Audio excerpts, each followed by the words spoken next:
Thank you for that very comprehensive introduction. Good morning, everyone. Father Joseph, Principal, Kristu Jayanti College, Dr. Aloysius Edward, Dean, Faculty of Commerce and Management, Mr. Vijay, Head, School of Management, Ms. Geeta, student coordinators, ladies, gentlemen, scholars gathered here.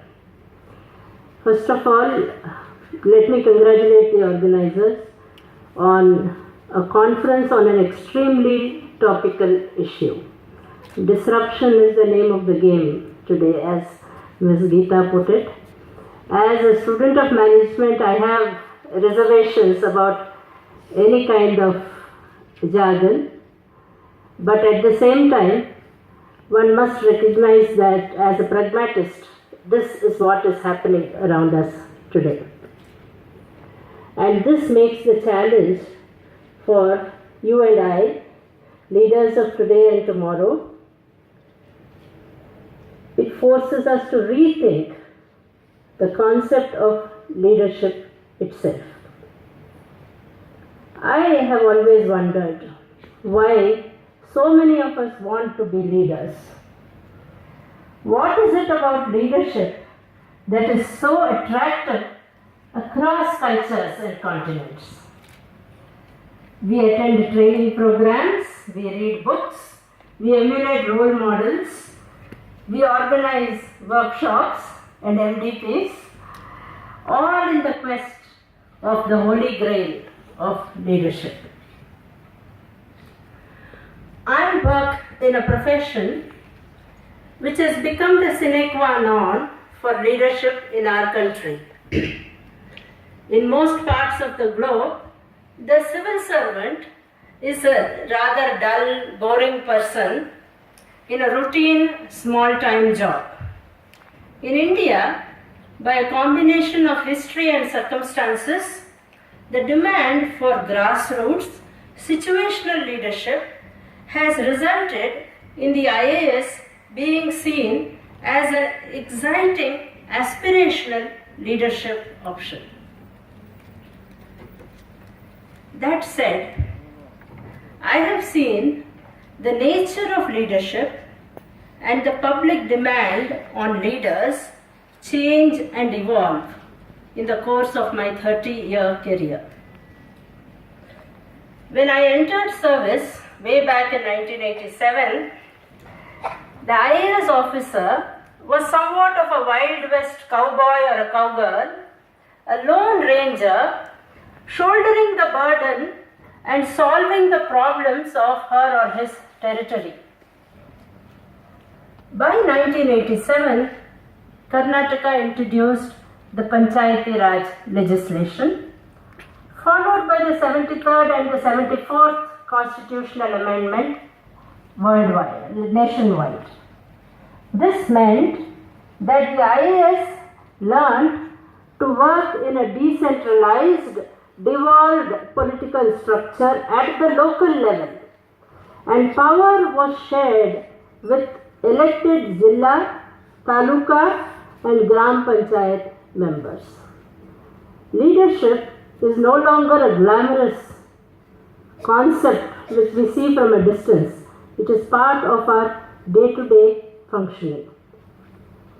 I was a young officer in Dharwad district at that time, in the late 1980s and the early 1990s, and I recall the loud arguments and the pitched battles between young officers and politicians as to the best course of implementing government programs. And not just the IAS, the state level leadership, the MLAs, the MPs, the ministers, they had to learn to share leadership as well. If we talk about disruption, the Panchayati Raj was one of the greatest disruptions in our nation's history. The next major change was something which most of you are familiar with, the 1991 balance of payments and the structural adjustment and economic reforms that it ushered in. Familiar? 1991? Panchayati Raj not so familiar for management students. But 1991 economic reforms everybody is familiar with. They were contemporaneous. The 73rd and the 74th constitutional amendment was introduced sometime in 1992. They were going on at the same time, these two major disruptions in our history. In terms of the IAS and government in general, the single biggest adjustment was the curtailing of the powers of government and the end of the license Raj. It did not mean, however, that the leadership role of the bureaucracy ended. Rather, it demanded mid-course operational correction and adaptation. Suddenly, common sense leadership was no longer enough. When I entered service, my seniors used to tell me, oh, don't read those. We had to write a series of exams on law and accountancy and all that. So my seniors used to tell me, oh, don't worry about all that. Don't read those boring books. What is needed in the field is common sense. That is how, when we entered the service, we were nurtured by our seniors. But that changed with the economic reforms. Now the common sense leadership pattern was no longer sufficient.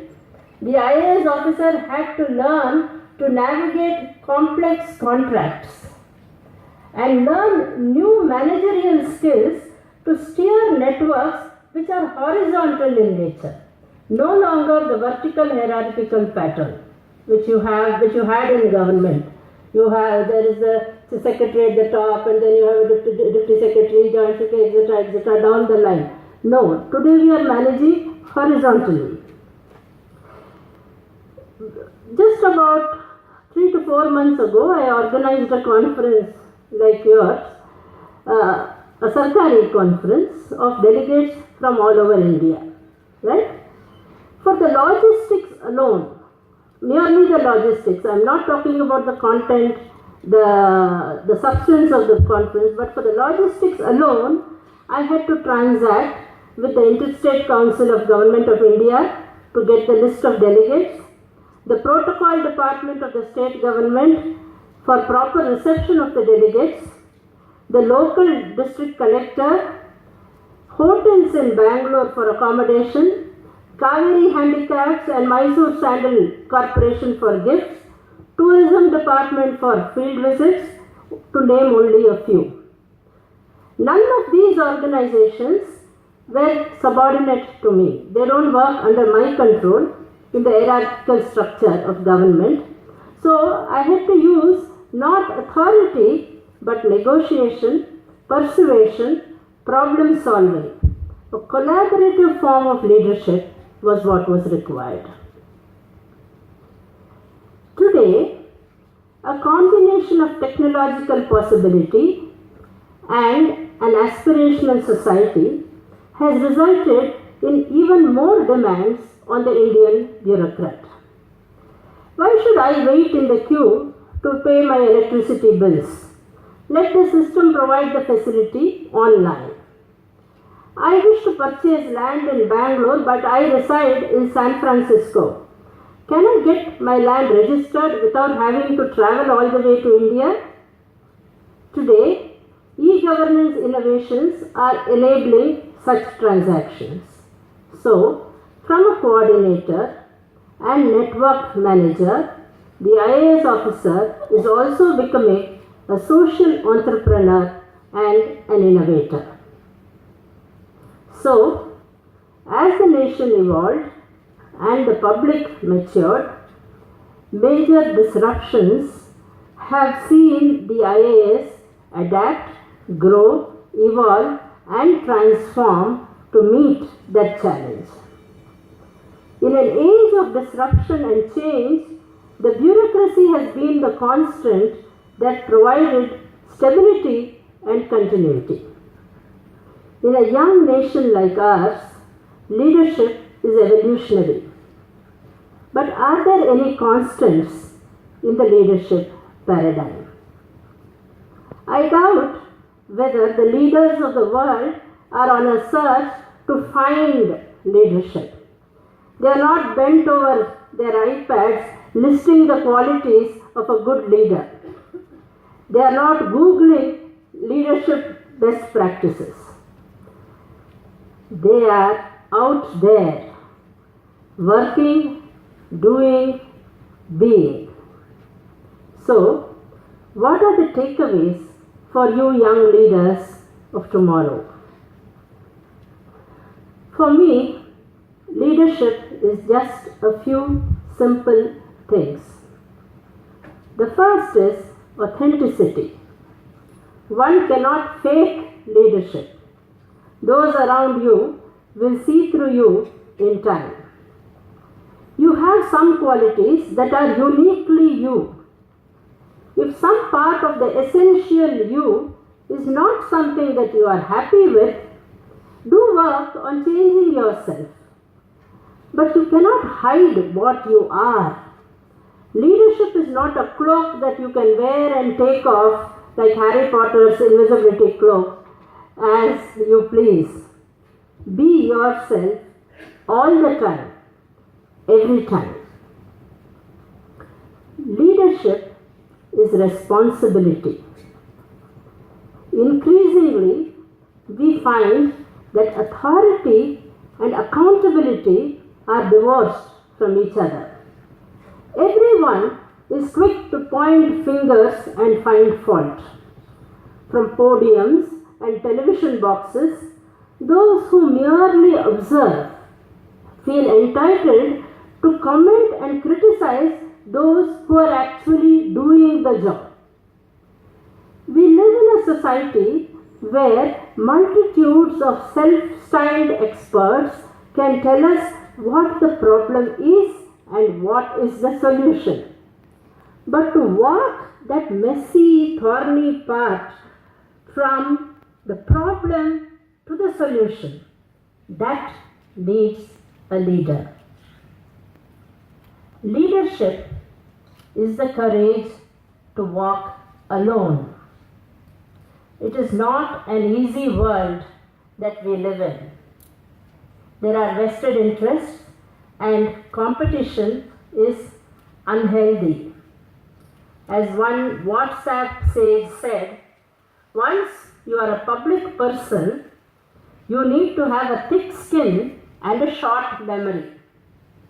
Anyone in public life is fair game. Even Mother Teresa had haters. So, there will come a time in your life, like it does in the life of every leader, when you have to hold your head high, hold on to your conviction and say, Ekla chalo. The Bard of Bengal knew this, the Mahatma experienced this, and so will you. In that moment, you will emerge from the chrysalis a leader. Thank you.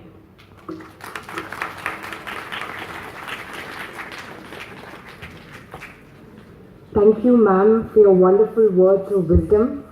I'm sure you've been a great inspiration for all of us, especially the women. So thank you, ma'am.